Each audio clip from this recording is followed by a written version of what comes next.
नमस्कार प्यारे बच्चों, एक बार फिर से आप सभी का स्वागत है आइडियल क्लासेस में। और आज की इस क्लास में हम जैसा कि आप सभी ने देखा था कि प्रीवियस क्लास में हमने जो आपके यूपी बोर्ड एवं सीबीएसई बोर्ड इंग्लिश मीडियम के जो स्टूडेंट्स थे उनके लिए क्लास करवाई थी। तो ये जो क्लास है वो आपकी हिंदी माध्यम के लिए है। अब हम दोनों अलग अलग सेपरेट करके रखेंगे, इंग्लिश मीडियम वालों के लिए भी, हिंदी माध्यम वालों के लिए भी, क्योंकि हमारी उत्तर प्रदेश की जो अधिकांशतः बेल्टा यूपी बोर्ड के बच्चे बहुत ज़्यादा है, तो उनके लिए भी रहता है कि हिंदी माध्यम की क्लासेस नहीं चलती हैं। तो लो आपकी समस्या को सॉल्व कर दिया है। ठीक है भाई, हिंदी माध्यम में भी हम आप चीज़ों को करवाते हुए चलेंगे ताकि आपको किसी भी तरीके की कोई समस्या ना हो। तो जो बच्चे हिंदी माध्यम वाले हैं वो इस क्लास को अटेंड करें, और ज़्यादा से ज़्यादा संख्या में जो भी आपके यूपी बोर्ड के स्टूडेंट हैं या फिर सीबीएसई में भी हिंदी माध्यम होता है, तो वहाँ पर भी जो स्टूडेंट हैं वो आप इनको क्लास को ज़रूर शेयर करें। ये क्लास आपकी हिंदी माध्यम वाले बच्चों के लिए है। ठीक है भाई, हिंदी माध्यम। ठीक है, इंग्लिश मीडियम वालों के लिए अलग है। अब मैं हिंदी माध्यम की बात कर रहा हूँ। तो चलिए, टाइम समय जो है वो वेस्ट ना करके क्लास को शुरू किया जाए। और क्लास को शुरू करने से पूर्व मैं आपसे एक ही रिक्वेस्ट करूँगा कि अभी तक अगर आपने चैनल को सब्सक्राइब नहीं किया है तो चैनल को सब्सक्राइब करें। जो सब्सक्राइब करने पे कोई पैसा वैसा तो लगता नहीं आपका। ठीक है, हाँ, अगर क्लास अच्छी ना लगे तो कोई दिक्कत नहीं है, आपके पास पूरी लिबर्टी है, फ्रीडम है, आप ना भी सब्सक्राइब करें। और कोर्स अगर अच्छी क्लास लगे तो लाइक करें, अदरवाइज डिसलाइक का ऑप्शन तो है ही वहाँ पे। ठीक है, चलिए, कोई फोर्स वाली बात नहीं है, ज़बरदस्ती वाली बात नहीं है। चलिए, हम बात कर रहे हैं बेटा रासायनिक अभिक्रियाएं की। तो रासायनिक अभिक्रियाएं क्या होती हैं? बे अभिक्रियाएं, बे अभिक्रियाएं, बे अभिक्रियाएं जिनमें, या जिनमें, जिसमें लिख दिया मैंने यहाँ पे, जिनमें रासायनिक परिवर्तन होता है। जिनमें क्या होता है? रासायनिक परिवर्तन होता है। वे अभिक्रियाएं जिनमें रासायनिक परिवर्तन होता है उन्हें क्या कहते हैं? यहाँ पे पूरे ही लिख देता हूँ मैं डेफिनेशन, कोमा, उन्हें रासायनिक अभिक्रियाएं कहा जाता है। रासायनिक अभिक्रियाएं, ठीक है, रासायनिक अभिक्रियाएं कहते हैं। उन्हें क्या कहते हैं भैया? रासायनिक अभिक्रियाएं कहते हैं। ठीक है, क्या है? वे अभिक्रियाएं जिनमें रासायनिक परिवर्तन होता है उन्हें हम क्या कहते हैं? रासायनिक अभिक्रियाएं कहते हैं। अब पॉइंट ये है कि हमने यहाँ पर दो चीजें बोली हैं। एक चीज अगर नई निकल के आई है कि बेटा रासायनिक परिवर्तन। देखिए, सिंपल बात अगर हम करते हैं, परिवर्तन की बात की जाए तो परिवर्तन प्रकृति का नियम है। परिवर्तन जो है वो प्राकृतिक नियम है, होता ही होता है। और भगवान बुद्ध ने भी कहा था कि दुनिया में अगर कोई एकमात्र चीज अगर स्थायी है तो वो स्थायी चीज कौन सी है? वो है परिवर्तन। मतलब क्षण प्रतिक्षण हमेशा परिवर्तन होता ही रहता है। अभी आप जैसे हैं वैसे पहले नहीं थे, या जो चीज आज जैसी है वो पहले वैसी नहीं थी। मतलब उसमें कुछ ना कुछ परिवर्तन हुआ है, और परिवर्तन हो रहा है, और आगे भी परिवर्तन होता रहेगा। परिवर्तन होता था, होता है और होता रहेगा। इसका मतलब है कि ये परिवर्तन जो है वो स्थायी है, परमानेंट है। ठीक है, तो परिवर्तन जो होते हैं वो दो तरीके के होते हैं, मतलब दो प्रकार के होते हैं। ठीक है, अगर आपसे पूछा जाए परिवर्तन कितने प्रकार के होते हैं, तो बेटा परिवर्तन होते हैं दो प्रकार के। कौन कौन से? एक होता है भौतिक परिवर्तन, भौतिक, और दूसरा होता है रासायनिक। दूसरा क्या होता है? रासायनिक। ठीक है, अच्छा, जो बच्चे इंग्लिश मीडियम वाले हैं उनकी इंग्लिश मीडियम की क्लास भी हमने बाकायदा मेंशन कर रखा है। जो इंग्लिश मीडियम का उसमें इंग्लिश का थंबनेल अलग अलग मैं इनकी वो भी बना दूंगा, प्लेलिस्ट भी, इंग्लिश माध्यम वालों की अलग और इंग्लिश मीडियम वालों की अलग। ठीक है भाई, भौतिक परिवर्तन और एक है रासायनिक परिवर्तन। ठीक है भाई, तो मैं बात करता हूँ भौतिक परिवर्तन की। तो भौतिक परिवर्तन क्या होते हैं? जिनमें कोई नया पदार्थ नहीं बनता। पहली चीज ये है कि इनमें कोई भी नया पदार्थ, ठीक है, नहीं बनता। नया पदार्थ नहीं बनता।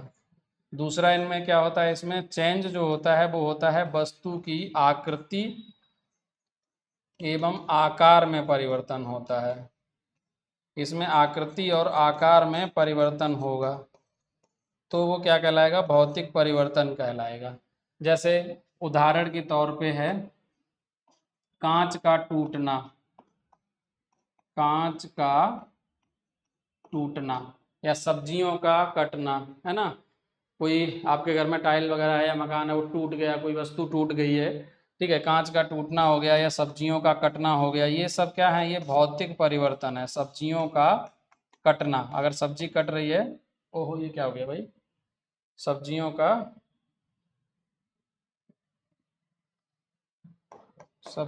कटना, ठीक है, ये भौतिक परिवर्तन है। समझ आ रही है बात। जैसे मैं समझाता हूँ, कांच अगर टूटेगा तो कांच टूटने के बाद क्या सोना हो जाएगा? नहीं होगा। मीन्स उसका आकार चेंज हो जाएगा, आकृति चेंज होगी। तो जब कांच टूटने के बाद सोना नहीं बनेगा, इसका मतलब कोई नया पदार्थ तो बना नहीं, और जब नया पदार्थ नहीं बना इसका मतलब वो क्या है, भौतिक परिवर्तन है। क्लियर है बात भाई। रासायनिक परिवर्तन क्या होता है? रासायनिक परिवर्तन की खास पहली चीज तो यही कि इसमें हमेशा कोई ना कोई नया पदार्थ बनेगा, कोई ना कोई नया पदार्थ बनता है। और परिवर्तन किसमें होता है? परिवर्तन होता है इसके स्वाद में परिवर्तन आएगा, रंग में परिवर्तन आ सकता है ना, उसका रासायनिक जो संगठन है उसमें परिवर्तन आएगा, और इसकी अवस्था में भी परिवर्तन आ सकता है, एटसेट्रा ईटीसी, ठीक है। तो नया रासायनिक परिवर्तन जब भी होगा तो एक नया पदार्थ बनेगा। अब रासायनिक परिवर्तन को समझाते हैं। फॉर एग्जाम्पल अभी मैंने बोला कांच का टूटना, सब्जियों का कटना, ये सब क्या है, भौतिक परिवर्तन है। अब मान लो आपने बहुत सारी सब्जियां काटी, उनको अच्छे से फ्राई करके उसमें मसाले वगैरह ऐड करके और बना के तैयार की एक नई सब्जी। जब पक जाती है, तो जब सब्जियां पक जाती हैं तो सब्जियों का जो पकाना, वो वाली जो नई सब्जी तैयार होकर हुई, उसका स्वाद अलग होगा, उसकी गंध अलग होगी। वो है आपका रासायनिक परिवर्तन। किसी भी वस्तु को अगर जब हम पका देते हैं तो बस मतलब सब्जियों का पकना जो है वो कैसा है, रासायनिक परिवर्तन है।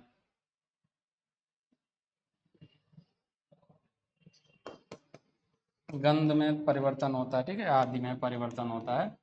तो पॉइंट ये है कि हमने जैसे बोला सब्जियों का या किसी चीज़ का पकाना हो गया, वो हो गया।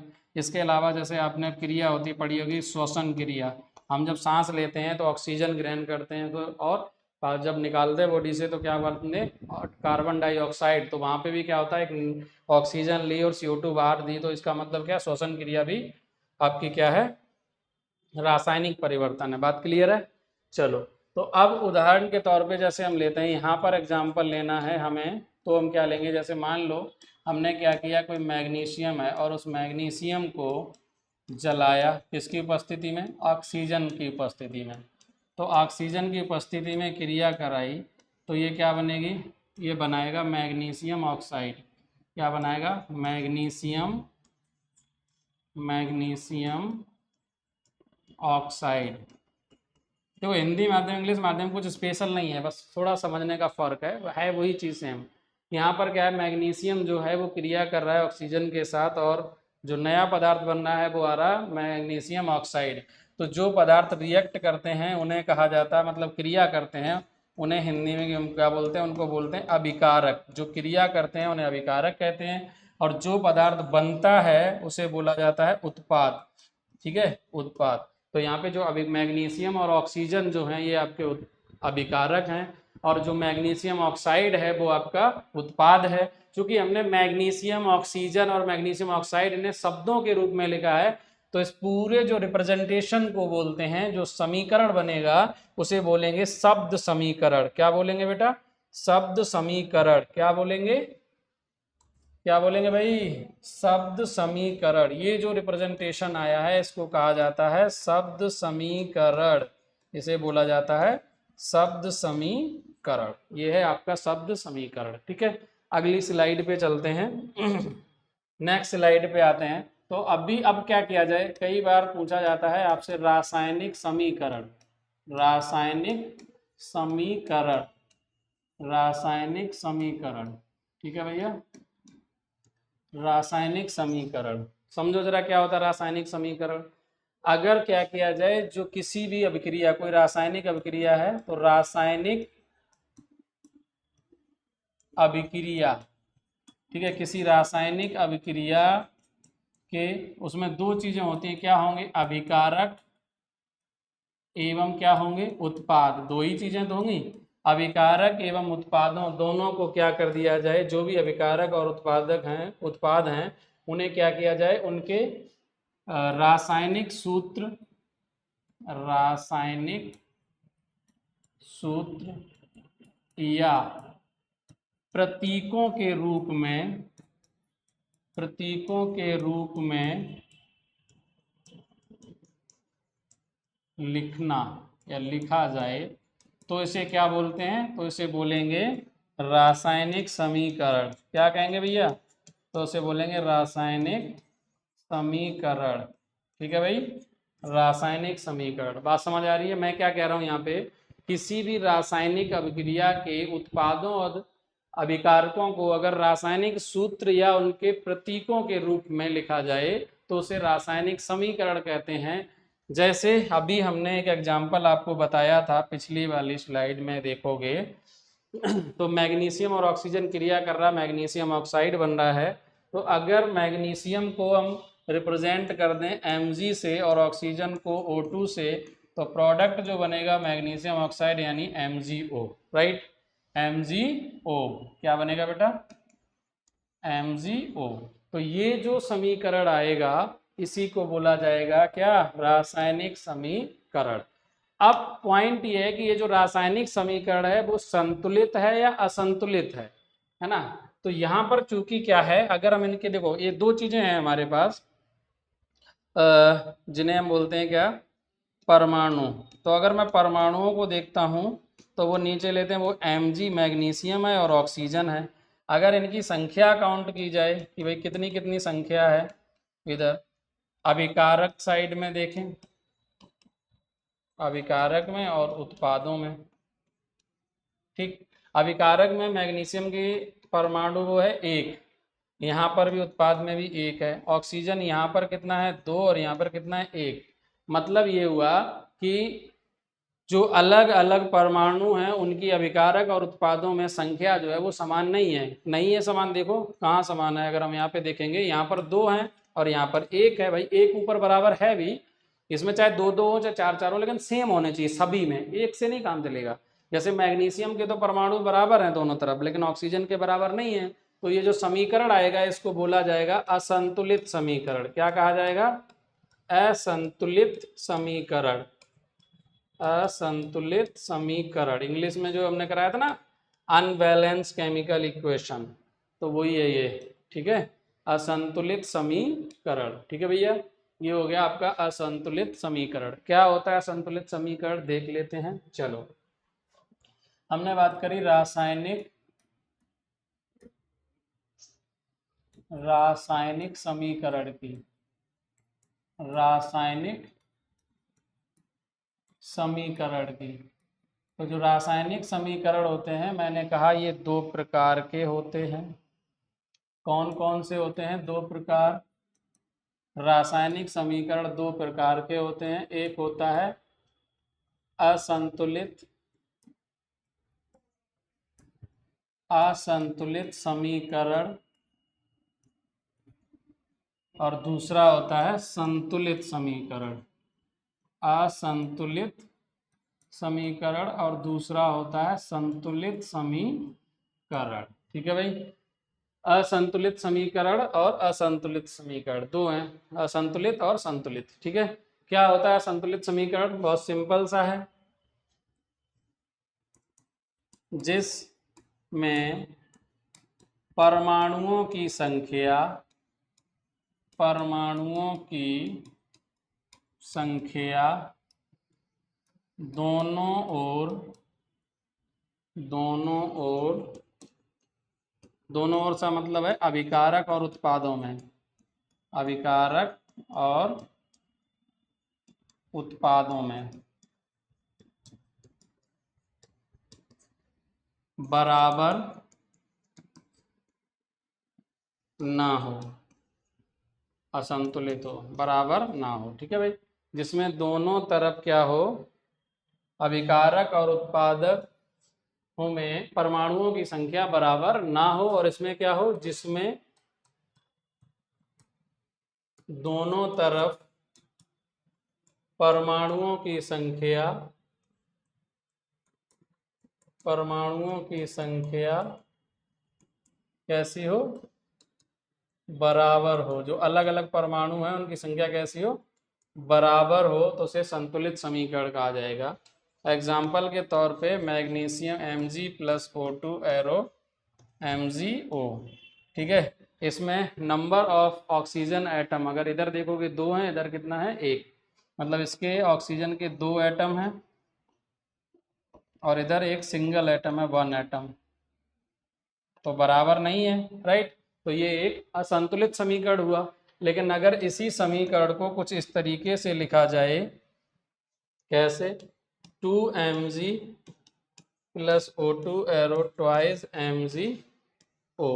अब अगर देखोगे तो दोनों तरफ चाहे मैग्नीशियम हो चाहे ऑक्सीजन हो, दोनों के एटम बराबर हैं, तो ये हो गया आपका संतुलित समीकरण। क्या हो गया, संतुलित समीकरण।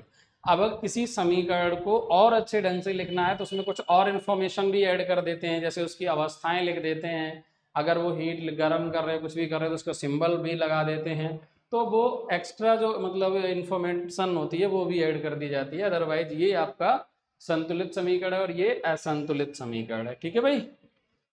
चलो चलते हैं अभिक्रियाओं के प्रकार पे। अब है रासायनिक अभिक्रियाओं के प्रकार। अभिक्रियाओं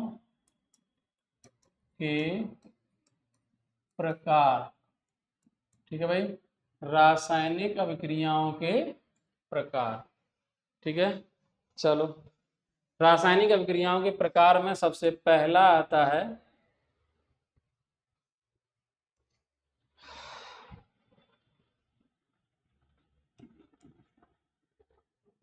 संयोजन अभिक्रिया। संयोजन अभिक्रियाएं,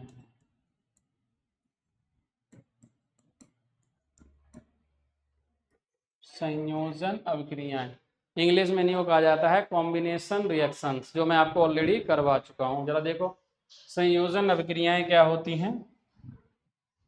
अगर हम बात करते हैं संयोजन अभिक्रियाओं की तो बहुत सिंपल है, जहां पर क्या हो, दो या दो से अधिक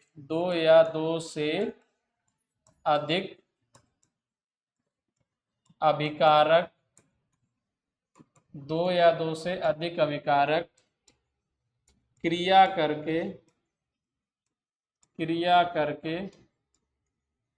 एक उत्पाद बनाते हैं,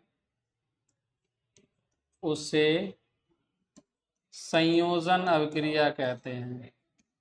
उसे संयोजन अभिक्रिया कहते हैं, ठीक है। बहुत सिंपल है, जहां दो या दो से अधिक उत्पाद अगर आपस में क्रिया करके एक सिंगल प्रोडक्ट देते हैं, मतलब एक अकेला उत्पाद बनाते हैं, तो उस अभिक्रिया को संयोजन अभिक्रिया कहा जाएगा। अगर इसे सिंबॉलिक रिप्रेजेंटेशन देना हो तो जैसे A+B और ये रिएक्ट करेगा तो क्या बना देगा C। तो यहाँ पर दो उत्पाद हैं, दो या दो से अधिक भी हो सकते हैं, जरूरी नहीं कि दो ही हों, ज़्यादा भी हो सकते हैं। तो दो उत्पाद हैं और अभिकारक हैं जो क्रिया करके एक सिंगल उत्पाद दे रहे हैं, मतलब एक सिंगल पदार्थ बना रहे हैं, तो इसे बोला जाएगा, क्या कहा जाएगा, संयोजन अभिक्रिया। बात समझ आ रही है। तो अगर हम उदाहरण लेना हो इसका, तो अभी मैंने एक उदाहरण आपको करवाया था, ट्वाइस Mg मैग्नीशियम जो है वो क्रिया करेगा O2 के साथ और क्या देगा 2MgO। तो ये वाली जो अभिक्रिया है वो क्या है, संयोजन अभिक्रिया। C+O2 एरो CO2, ये भी क्या है, संयोजन अभिक्रिया, जहां पर दो अभिकारक क्रिया करके सिर्फ एक उत्पाद देते हैं। देखो दो दो अभिकारक हैं, उत्पाद सिर्फ सिंगल। इधर जो एरो से पहले लिखे होते हैं वो अभिकारक होते हैं जो आपस में क्रिया करते हैं, और जो पदार्थ बनते हैं उन्हें उत्पाद कहा जाता है। तो बहुत सिंपल सी चीज है, संयोजन अभिक्रिया एक ऐसी अभिक्रिया है जिसमें दो या दो से अधिक उत्पाद होते हैं, रिएक्शन के बाद दो या दो से अधिक अभिकारक होते हैं और क्रिया के बाद एक उत्पाद बनता है। जैसे A+B दो अलग अलग अभिकारक हैं और क्रिया करके क्या बना रहे हैं, C, यानी एक उत्पाद दे रहे हैं। जैसे मैग्नीशियम ने ऑक्सीजन से क्रिया करी, बना के क्या दिया, मैग्नीशियम ऑक्साइड, सिर्फ एक ही आ गया ना। तो जब दो मिलकर एक हो जाए, दो या दो से अधिक मिलकर अगर एक पदार्थ बनता है तो समझ लो क्या है, संयोजन अभिक्रिया। दूसरी अभिक्रिया क्या है, वियोजन अभिक्रिया, वियोजन अभिक्रिया, वियोजन अभिक्रिया। वियोजन अभिक्रिया संयोजन अभिक्रिया की ठीक उल्टी अभिक्रिया है, ठीक विपरीत क्रिया है। ठीक है, कैसे? संयोजन में क्या होगा, दो या दो से अधिक पदार्थ क्रिया करेंगे, एक पदार्थ बनाएंगे। यहाँ उल्टा होगा, यहाँ पर कोई एक अभिकारक होगा, यहाँ पर कोई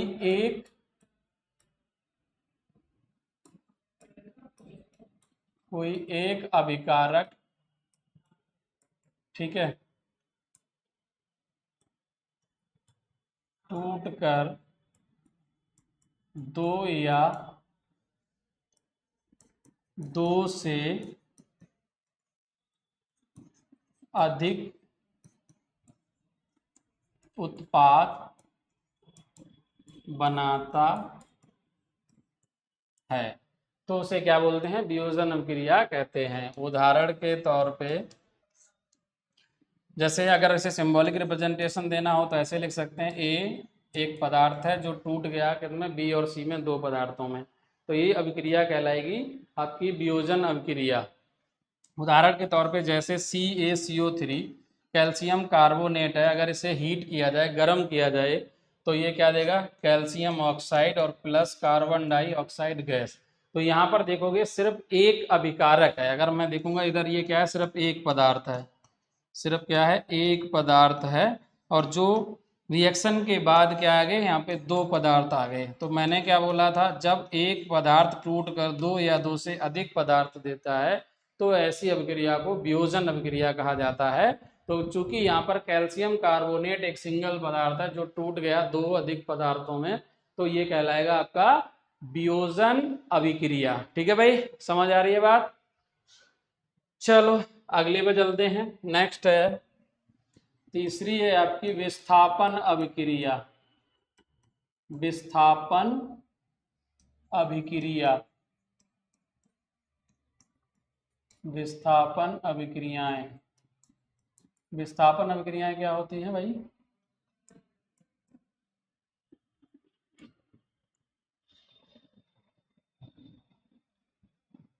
ध्यान से समझो ना, विस्थापन अभिक्रियाएं क्या होती हैं?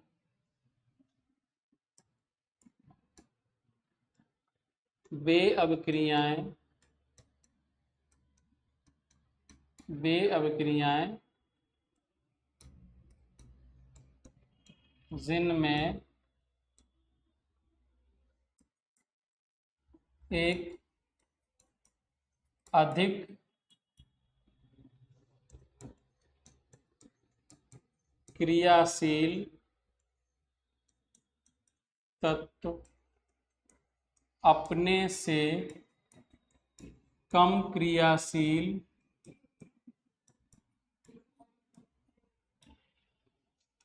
तत्व को उसके यौगिक में से हटा देता है। हटा दे या विस्थापित कर दे, एक ही चीज है, हटा देता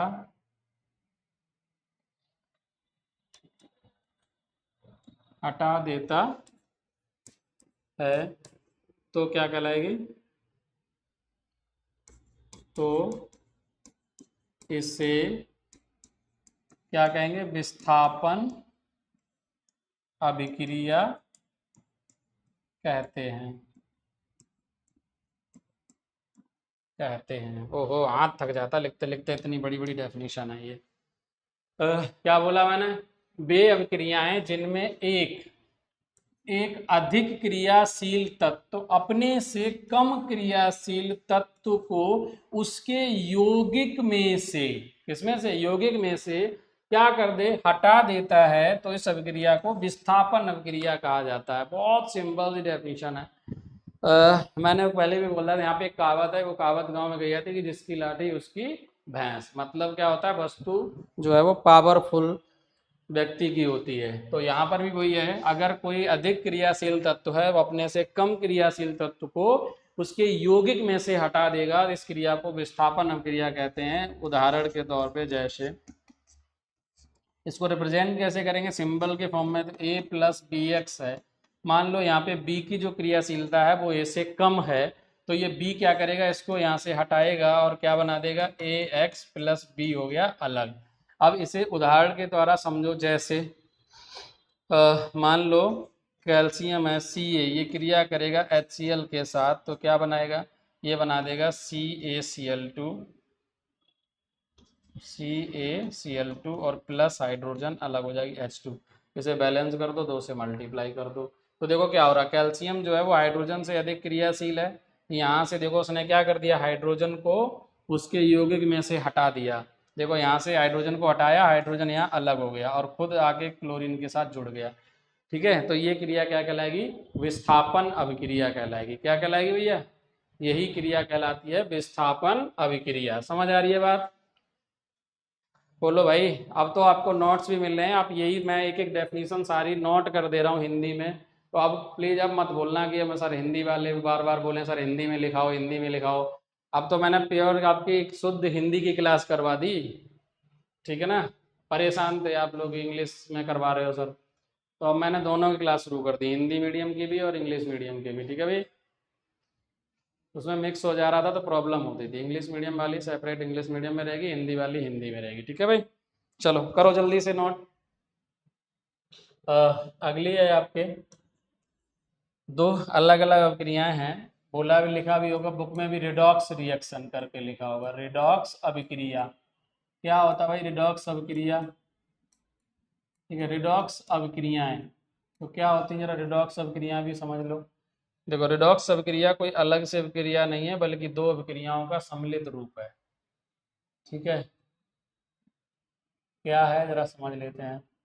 इंग्लिश का वर्ड है ये, वैसे रिडक्शन और ऑक्सीडेशन होता है। हिंदी में इसे कहते हैं उपचयन। उपचयन को ही कहा जाता है ऑक्सीकरण। क्या कहा जाता है, ऑक्सीकरण। ठीक है, और दूसरी अभिक्रिया बी जो मैं यहाँ पे लिख रहा हूँ वो है अपचयन। अपचयन, ठीक है, इस अपचयन को रिडक्शन कहा जाता है, इसे ऑक्सीडेशन कहते हैं उपचयन को। क्या है भाई उपचयन और अपचयन, हिंदी है थोड़ी सी कठिन भैया, इंग्लिश आसान है, मैं हमेशा कहता हूँ।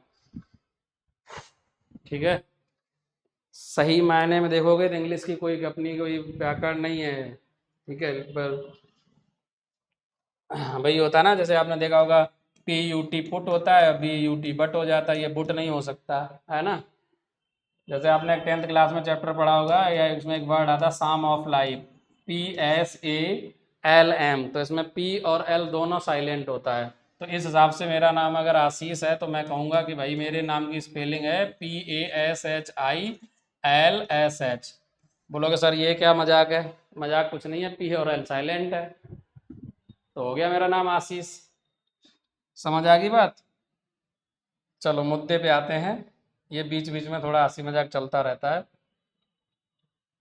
चलो पॉइंट पे आते हैं, उपचयन क्या है जरा समझो। उपचयन क्या होता है, ऑक्सीजन का जुड़ना या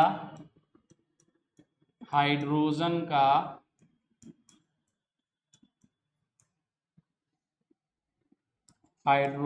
का हटना, ये क्या कहलाएगा, उपचयन कहलाएगा। किसी भी तत्व से या तो ऑक्सीजन जुड़ रही हो, ऐड हो रही हो, या फिर हाइड्रोजन क्या हो रही हो, हट रही हो। एक काम करते हैं दोनों को लिख लेते हैं, इसे भी फिर एग्जाम्पल एक साथ समझ लेंगे। अपचयन क्या है, अपचयन होता है, इसका ठीक उल्टा हो जाएगा। अपचयन जो है वो उपचयन का ठीक उल्टा होता है। इसमें क्या होगा, हाइड्रोजन का जुड़ना या ऑक्सीजन का हटना क्या कहलाता है, हटना ही अपचयन कहलाता है, अपचयन कहलाता है। ठीक है, जरा एग्जाम्पल समझ लेते हैं आपकी तसल्ली के लिए। जैसे मैंने यहाँ पे लिख दिया H2 plus O2 arrow twice H2O, ठीक है, यहाँ पे भी 2 आ जाएगा, ठीक। बैलेंस हो गया, बिल्कुल हो गया। जरा इस रिएक्शन को देखो, ध्यान से देखो, समझो, इसी में दोनों चीज़ें क्लियर हो जाएंगी। देखो, अगर मैं यहाँ से देखता हूँ हाइड्रोजन से इस चीज को बन रही है जल, है ना, ये वाटर है H2O। तो हाइड्रोजन से अगर वाटर को देखा जाए तो इसके साथ हाइड्रोजन के साथ ऑक्सीजन जुड़ रही है, तभी तो H2O बन रहा है। तो ऑक्सीजन जुड़ रही है, इसलिए इसका हो रहा है ऑक्सीकरण। क्या हो रहा है बेटा? इसका हो रहा है ऑक्सीकरण। और अगर मैं ऑक्सीजन से यश को देखूंगा तो इसका होगा अपचयन, ठीक है। क्या होगा? अपचयन, ठीक है। तो ऊपर वाले का हो रहा है उपचयन और नीचे हो रहा है उसका अपचयन। तो ये अपचयन और उपचयन दोनों एक साथ हैं, इसीलिए इसको क्या बोला जाएगा? रिडॉक्स अभिक्रिया है। समझ आ गई है बात? बोलो हाँ या ना। अब आप इसे नोट भी करते रहना, आपके पास पूरा ऑप्शन भी है, आप चाहे तो क्लास को पॉज करके आगे नोट कर सकते हैं। अदरवाइज हमारा टेलीग्राम चैनल है आइडियल क्लासेस के नाम से ही है। 2 चैनल हैं टेलीग्राम भी, एक सिर्फ आइडियल क्लासेस है जिसमें कॉम्पिटेटिव एग्जाम्स का है, और दूसरा आइडियल क्लासेस फॉर 9 to 12 है।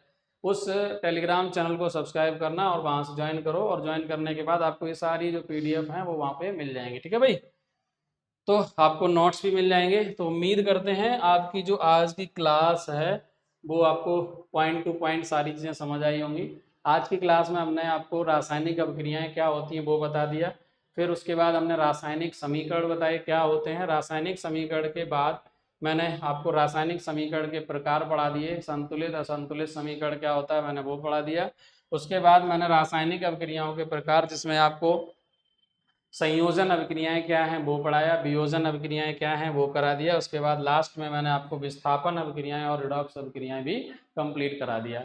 अब इस चैप्टर में जो बचा हुआ है वो आपका एक तो बचा है रेंसिडिटी, जिसे शायद बासी होना हिंदी में कहते हैं, और दूसरा एक है आपका कोरोजन, जिसको बोला जाता है जंग लगना, जो लोहे में जंग वगैरह लगती है वो रिएक्शन बचा हुआ है। और एक बचा हुआ है असंतुलित समीकरण को संतुलित कैसे करते हैं, यानी ये 3 टॉपिक बचे हुए हैं। तो वो नेक्स्ट क्लास में हम वो भी कवर करा देंगे, ये चैप्टर हो जाएगा आपका फिनिश, ठीक है। उसके बाद इससे रिलेटेड जो भी आपके पिछले सालों में जो पेपर आए हुए हैं, उन पेपर में जो क्वेश्चंस हैं उन क्वेश्चंस को भी करवा देंगे। और एक मॉडल आंसर राइटिंग जो होती है, वैसे हिंदी में क्या कहते हैं I don't know, sorry. Model answer writing को हिंदी में, अरे अब इतना ही समझ लो कि मतलब जो प्रश्न है उसका एक सही उत्तर कैसे लिखा जाए हिंदी में, वो आपको समझा देंगे। इंग्लिश में से मॉडल आंसर राइटिंग कहते हैं, मतलब प्रारूप होता है, प्रारूप ही कहते हैं यहाँ, मतलब उत्तर पुस्तिका का जो प्रारूप है, मतलब कैसे होता है वो उसको करा देंगे, ठीक है भाई। कभी कभी दिक्कत होती है, इंग्लिश में तो पता रहता है, हिंदी के शब्दों में कभी कभी प्रॉब्लम आती है, तो इसे थोड़ा एडजस्ट कर लेना आप, ठीक है। चलो आज की क्लास में बस इतना ही, मिलते हैं नेक्स्ट क्लास में। Thank you.